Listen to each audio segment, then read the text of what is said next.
Sekarang Anda tahu terjadi Balwisasi Yamanisasi di Nusantara ini. Pelakunya klan Habib Alwi. Apa tujuan klan Habib Alwi dengan Balwisasi Yamanisasinya itu?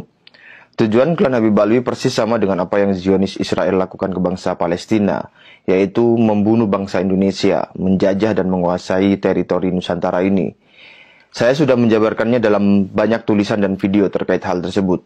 Untuk dalam bentuk tulisan silakan ke pwils.net atau RMI NU Banten.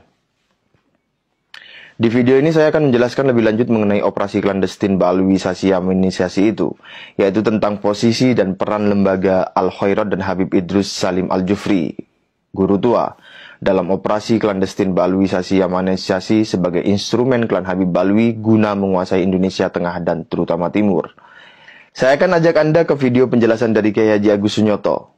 Mohon perhatikan baik-baik bagaimana delegitimasi terhadap NU, rencana memecah NKRI menjadi dua bagian, dan klan Habib Alwi dan Hadrami Non Ba'alwi lah aktor utamanya melalui FPI, HTI, Gerakan 212, 414, dan lain-lain yang segerombolan. Yang pertama, ini menurut pandangan saya, tahun 2014, di sebuah perguruan tinggi ternama di Jakarta diadakan seminar sejarah nasionalis Indonesia. Ya. Pembicaranya adalah para doktor, ya, dan sejarawan nasional. Saya tidak tahu, NU diundang tapi tidak ada yang datang. Yang datang hanya reporter NU Online, Abdul Alawi namanya. Ya. Habis datang ke situ, ya, Abdul Alawi ini nunggu saya. Ya, ketika saya datang ke PBNU, saya dilapori.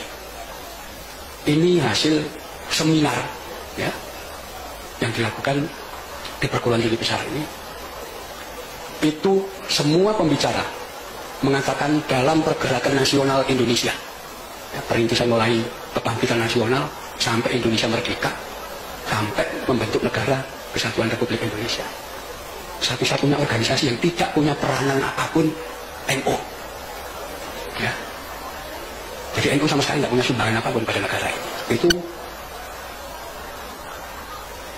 pandangan para sejarawan. Ya. Pandangan para sejarawan tentang NU.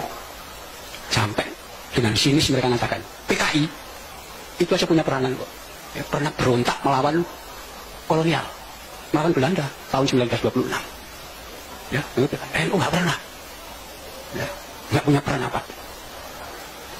Rupanya mereka sangat yakin dengan sejarah versi mereka, ya, di mana dalam sejarah versi mereka itu sumber-sumber itu kan semua tersimpan di museum-museum dan perpustakaan di luar negeri.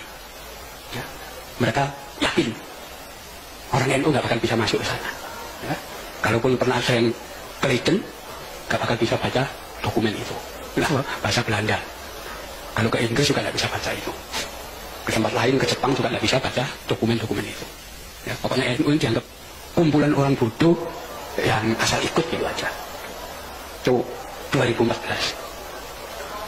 2015 ada satu peristiwa. Ya, NU diundang. Ya, dalam pertemuan di kafe yang terletak di Jalan Kemang Utara, ya, yang datang ke bumi. Ya. Nah, di situ yang dibincang adalah ketepatan penggunaan istilah Indonesia dan Nusantara. Ya. Mereka membincang penggunaan sebutan Indonesia itu tidak cocok karena itu bahasa asing. Yang cocok adalah Nusantara. Ya. Rupanya di situ NU diundang karena mereka menganggap NU itu Islam Nusantara. Ya, itu tanggal 17 Oktober 2015. 3 hari kemudian tanggal 20 Oktober 2015 kita diundang lagi di tempat yang sama, tapi kali ini bahasanya lain. Ya, ada 2 tema utama yang dibahas. Tema yang pertama, pembubaran NKRI. Jadi Indonesia mau dibubarkan. Ya, jadi mereka lewat jaringan luar negeri, ya, lembaga-lembaga internasional, nanti mengusahakan agar semua lembaga internasional memberikan penilaian bahwa Indonesia adalah negara gagal. Ya, wis korupsinya terkendali, kemiskinan meluas dan seterusnya. Ya. Di situ pelanggaran HAM dan itu nanti akan dicap. Ya, kalau federasi negara gagal ya bubar, nanti ganti negara baru. Seperti dulu di Afrika ada negara namanya Rhodesia, ya, ganti Zimbabwe, ada dianggap gagal. Indonesia juga akan diperhitungkan. Ya. Nah, kalau NKRI sudah dibubarkan, maka mereka merancang kedua akan membentuk Negara Rakyat Nusantara (NRN). Ya. Yang untuk saat itu sudah terbentuk, wali negaranya namanya Didi Samhudi Suyuti. Ya. 20 Oktober itu. Jadi jelas mau membubarkan NKRI. Yang tidak pernah mereka sangka dan tidak pernah terpikirkan, 2 hari kemudian 22 Oktober Presiden Jokowi menetapkan 22 Oktober sebagai Hari Santri. Ya. Dan yang di luar perkiraan mereka, begitu Hari Santri ditetapkan 22 Oktober, pesantren se-Indonesia itu upacara bareng dan sepakat NKRI harga mati. Ya. Oh, itu rencana kacau mereka. Ya. Tapi mereka masih melanjutkan rencana itu. Ya. Salah satunya kita bisa lihat gerakan 411 dan gerakan 212, mereka yang biayai. Ya. Mau menggulingkan Jokowi, bukan hanya menggulingkan Jokowi, tapi mau membubarkan Indonesia. Itulah tanggal 212 itu bagian dari kelompok itu ditangkap sama Polri. Berani. Termasuk nanti diikuti pembubaran ATI. Memang jaringannya ke sana nanti. Karena Indonesia akan dibagi 2, Negara Rakyat Nusantara itu wilayah Indonesia Timur, Indonesia Barat. Ya. Kalimantan sampai Sumatera itu khilafah bentuk negaranya. Ya. Itu fakta. Ya. Itulah tanggal 29 Oktober saya ketemu Kiai Said Akil di Juanda, Surabaya. Saya laporkan ya, pada beliau ini fakta. Beliau lihat tuh, ini makar ini sudah membubarkan negara dan bikin negara baru. Ya. Ya. Jadi nanti kalau Negara Rakyat Nusantara itu terbentuk, setiap satu warga negara itu dikasih tanah 2,5 hektar dan uang 160 juta. Ya, itu rancangan mereka, dananya gede. Dan ini di balik itu ada kekuatan besar. Ya, itulah ya, yang saya Akil melaporkan peristiwa itu ke Kapolri, ke Panglima dan kepada Presiden. Ya semua ada. Itu. Jadi itulah yang kemudian menjadikan pemerintah sudah mengetahui ketika muncul gerakan 411 dan 212 dan nanti akan diteruskan pada gerakan yang lain. Perhatikan fakta-fakta yang terungkap pada 2-3 tahun terakhir ini. Baalwisasi Yamanisasi masif terjadi di Indonesia bagian barat. Tema dan nuansa yang diusung adalah khilafah. Puzzle-nya sesuai dengan penjelasan Kiai Haji Agus Sunyoto yang mengatakan Indonesia akan dibagi 2. NRN itu wilayah Indonesia Timur. Indonesia Barat, Kalimantan sampai Sumatera itu khilafah bentuknya. Bentuk negaranya, itu fakta. Itu Indonesia Barat ya. Nah, sekarang untuk Indonesia Timur yang rencananya akan menjadi NRN, klan Habib Alwi akan bergerak melalui apa?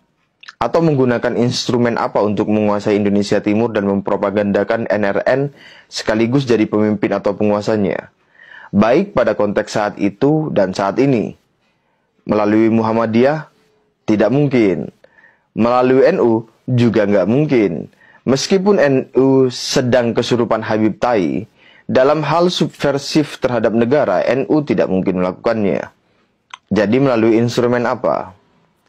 Yang paling suitable terhadap rencana pendirian NRN itu adalah jaringan lembaga Al-Khairat yang didirikan oleh Habib Idrus Salim Al-Jufri yang konon katanya memiliki jaringan ratusan dan sekitar 1.000 cabang lebih. Jaringan Al-Khairat dan Habib Idrus Salim Al-Jufri digunakan untuk menundukkan pikiran masyarakat Indonesia Tengah dan Timur. Melalui apa? Skemanya sama, patternnya sama dengan baalwisasi Yamanisasi yang terjadi di Indonesia Barat, yaitu menggunakan propaganda klaim sejarah sebagai senjata utama menanam dan memperkuat pengaruh serta melegitimasi kekuasaan klan Habib Alwi di Indonesia Tengah dan Timur. Dan bahwa pribumi Nusantara di Tengah dan Timur harus tunduk kepada klan Habib Alwi karena pribumi Nusantara berhutang jasa kepada klan Habib Alwi.